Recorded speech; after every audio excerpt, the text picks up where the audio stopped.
Question. I understand transmuting karma is one aspect of using the violet flame. These are violet flame decrees that are in my spiritual toolbox playlist. To describe there what they are and how they work. Yet I imagine you actually make karma in a minus plus way by knowingly misqualifying energy with the excuse that you can then just erase it with a violet flame. I vaguely recall this may have been stated somewhere in the teachings. My question is, how does this work in connection to the teaching about the immersion phase?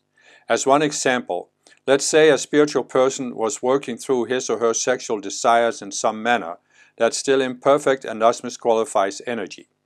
Or other scenarios where one must work through something before it has to be left behind. When this person invokes the violet flame, while still being in the midst of the immersion phase, regarding this or some other thing, should this person be calling for the karma caused by it to be transmuted? Or should he wait until he has moved on from the experience and then call for the transmutation? Because otherwise there's presumably that forementioned minus plus thing about replacing it with new karma. I also wonder how that works with addictions. A person can be perfectly aware of a need to overcome an addiction, and that it can in various ways be a karma-making situation, such as abuse of the body temple, feeding collective entities, financial support of industries, selling or producing alcohol or tobacco, misqualify sexual entities from pornography usage. But the person is still stuck in a kind of paralysis about that goal, possibly even finding a kind of temporary peace with it, since hating or blaming oneself is obviously not very constructive. Similarly, should a person stuck in that scenario call for transmutation of karma or not, since the scenario involves knowingly being in a state of doing something that makes karma? Yeah, so just to give a little bit of background here. The Ascended Master Saint Germain is the one who released the knowledge of the violet flame energy and the techniques for using it. This happened back in the 1930s through an organization called the I Am Movement. There's also many decrees given through the Summit Lighthouse, and there's a lot of decrees given through me to the violet flame, like I find on my transcendencetoolbox.com website or in my playlist about spiritual tools. So the idea is that we make karma, and karma is basically a misqualified form of energy, a fear-based energy. And when we invoke the violet flame, it transmutes the karma. It transmutes the energy that's accumulated in our emotional, mental, and identity bodies. So yes, it's clear that if you knowingly do something that creates karma, and then you use the violet flame to transmute the karma, but you really have no intention of changing the behavior, then in a sense you are making a certain karma that way. It's kind of comparable to the Catholics who before the Reformation, they sold these letters of absolvency. And so the idea was, if you're going to a party on Saturday night and you think it's going to be a little bit wild, you go to the Catholic priest and you buy this letter that absolves you from the sins you're going to commit at the party. So then you can go to the party with a good conscience because you know your sins are absolved. So that's obviously not a very mature approach. However, I would say that, the person is talking about, if a person is still in the immersion phase, should that person use it, but violet flame? But I would say that if you are open to the existence of ascended masters and using violet flame energy to transmute karma, you are no longer in the immersion phase. You have started the awakening phase. It's not like an all or nothing. It's not like you're totally immersed and you're totally awakened. There is a transition phase that can be long. I mean, lifetimes long for some people. So I would say that it is a little bit individual. Of course, there can be people who will hear about the violet flame and they will engage in sexual behavior, for example, that creates karma, and then they'll just think, oh, I can transmute it with a violet flame. But I think there's relatively few who are doing that. Obviously, it can, if it is consistently carried out, it can make karma for you. But the other way to look at it is, look at it this way. It takes time to invoke the violet flame, right? So you are invoking violet flame, why?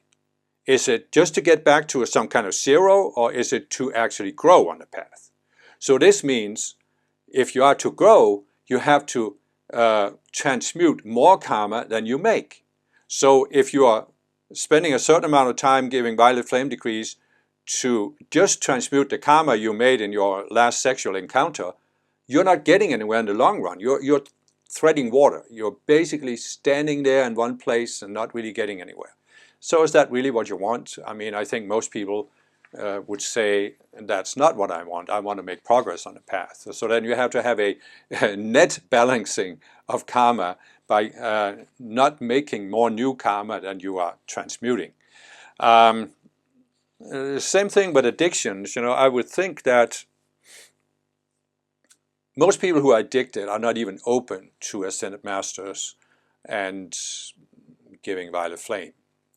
But of course, it can be misused. It can be misused. And I'm not saying there aren't people who do it, and then it can become a karma-making situation. But it's again the same. Do you want to make long-term progress on the path or not? And I would say that the real issue here is how do you look at the path? Because I freely admit that in the Summit Lighthouse there were people who had a very mechanical look at the spiritual path, where they thought, oh, I just invoke enough violet flame to balance all my karma, and then I will automatically ascend after I balance my karma by invoking violet flame. But that wasn't actually what the Masters said in the Summit Lighthouse. It was a certain culture that grew up among certain people, but it was not what the Masters said.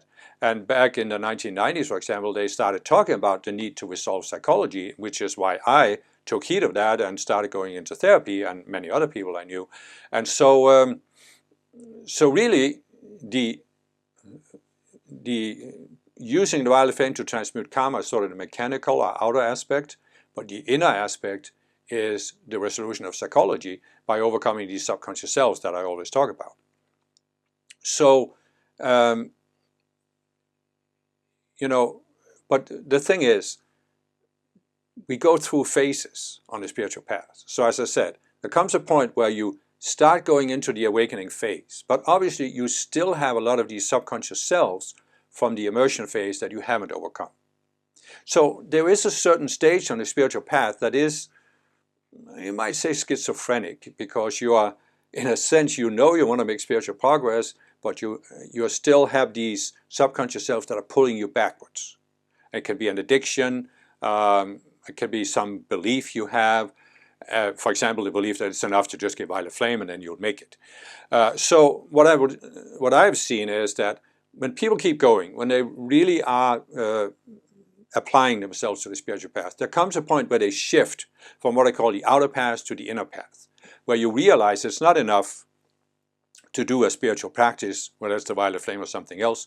You have to actually look at your psychology, look into the subconscious mind and discover what's there and consciously resolve it.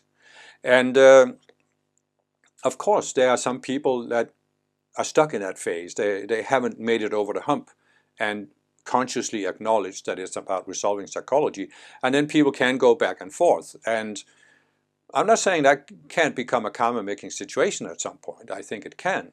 But I think there's also some leeway, where people have to have some time to do it. But what I would say here is that if you find yourself in this situation, if you can see that this applies to you, I would say consider that you have a life plan that you made before you came into embodiment. And as part of this life plan,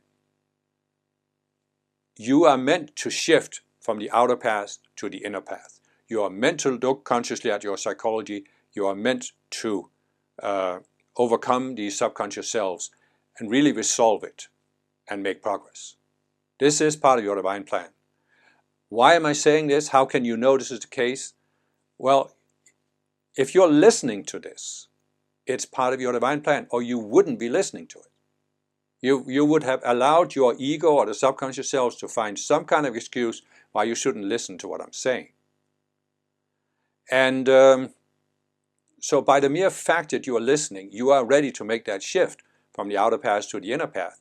And once you make that shift, you may still take some time to work through certain issues in the psychology, but you're not really making karma, especially not when you are transmuting more karma with the violet flame than you're making. You are progressing.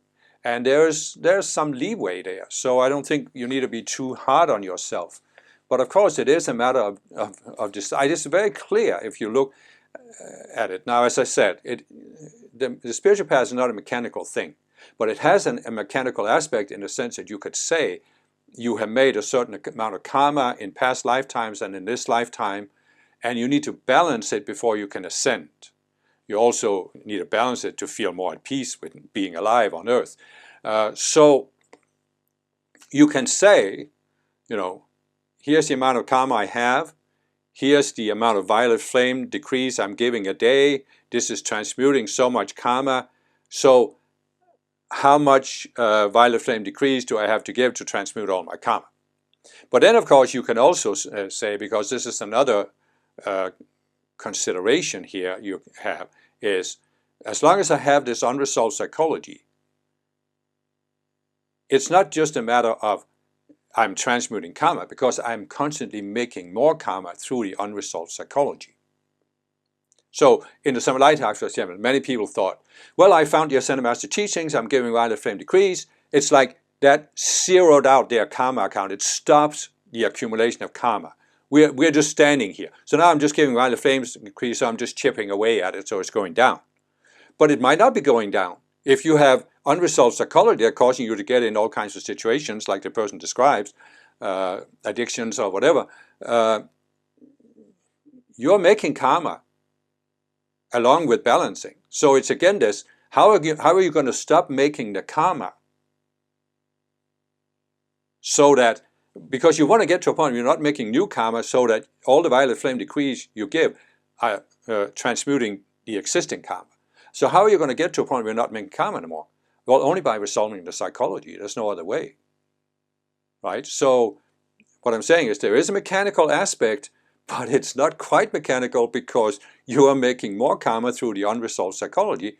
And the moment you resolve a certain subconscious self, you stop making karma through that. You may still have some karma that's accumulated through that self, but now you can start eating away at that so that you have a net gain instead of just treading water.